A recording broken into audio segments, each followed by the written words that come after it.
Gatra terkini bersama saya Vivi Megalinda. Tidak ingin merusak bumi dengan menambah sampah plastik. Sebuah keluarga di Bantul, Yogyakarta memilih prinsip hidup tidak menggunakan berbagai produk kemasan plastik sejak 12 tahun lalu. Nah, prinsip ini justru melahirkan inovasi produk makanan organik yang disenangi ekspatriat. Di yayasan bernama Rumah Inspirasi Jogja Indonesia di Dusun Kalipucang, Desa Bangunjiwo, Kabupaten Bantul, Daerah Istimewa Yogyakarta, Yos bersama istrinya Filiana Mila Dewi menerapkan dan menularkan prinsip hidup tanpa plastik.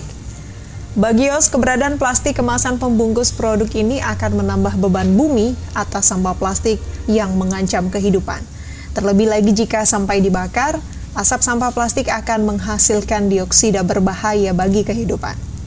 Prinsip ini membuat Yos sekeluarga berkreasi dengan menghasilkan produk-produk sendiri, seperti pasta gigi yang semula berbahan kulit telur, namun sekarang diganti dengan arang bambu.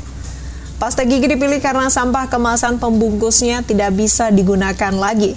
Selain itu, Yos juga membuat produk kebutuhan sehari-hari seperti sabun mandi dan produk berbahan baku minyak kelapa. Ya, awal mulanya sebetulnya berawal dari kami sekeluarga itu mengubah gaya hidup. Dalam artian kami mulai mengurangi barang-barang yang sekali pakai tapi lama terurai. Nah, itu kan ada di bungkus-bungkus produk-produk tertentu yang ketika kita pakai terus jadi sampah dalam tanda kutip. Sehingga kami awalnya tuh dari pertama kali tidak memakai tas kresek, kemudian mulai berpikir kok dari bungkus pasta gigi kita kok masih cupnya itu nggak bisa diapa-apain ya. Terus kita mulai membuat pasta gigi sendiri. Artinya begini, sekitar adalah 12-an tahun kami sudah belajar untuk namanya holistic minimum waste lifestyle. Jadi gaya hidup yang secara holistik itu keseharian kita mengurangi plastik yang single use, terutama yang sekali pakai tapi lama terurai. Nah, kemudian berkembang dari sabun, kemudian sabun cuci tangan, sampo, sabun cuci baju, cuci lantai segala macam itu, cuci piring kita bikin. Terus masih kok kaldu kita masih bungkusnya juga kalau kita beli langsung bungkusnya cuma sekali pakai, lama terurai. Akhirnya kami berpikir karena kebetulan kami membuat burger tempe dan kami penyuka tempe juga. Nah, terus burger tempenya itu tempe yang fresh, itu kita buat isian burger. Nah, kemudian yang semangit dan bosok itu kita bikin kaldu tempe. Nah, itu awalnya. Terus kalau dari Bu Fili memang lebih merasakan bagaimana sih kemudian kita bergerak tanpa tidak nyampah lagi dari bumbu kan kita pakai sehari-hari. Terus permanen kan, seperti tadi yang saya sebut, pasta gigi permanen, sabun sampo permanen, sabun cuci tangan, cuci piring permanen. Nah, makanya bagaimana supaya kita menciptakan sistem sendiri. Sejak setengah tahun lalu, muncul keprihatinan Yos akan banyaknya kemasan bumbu kaldu. Sehingga dia mencoba berkreasi menghadirkan bumbu kaldu sendiri dan hasilnya kaldu tempe yang rasanya seperti bumbu di pasaran. Diberi nama bumbu ibu, kaldu tempe ini diharapkan menumbuhkan kesadaran pada ibu bumi yang memberikan segalanya pada manusia tanpa mengharapkan balasan, hanya minta dirawat dan dihargai.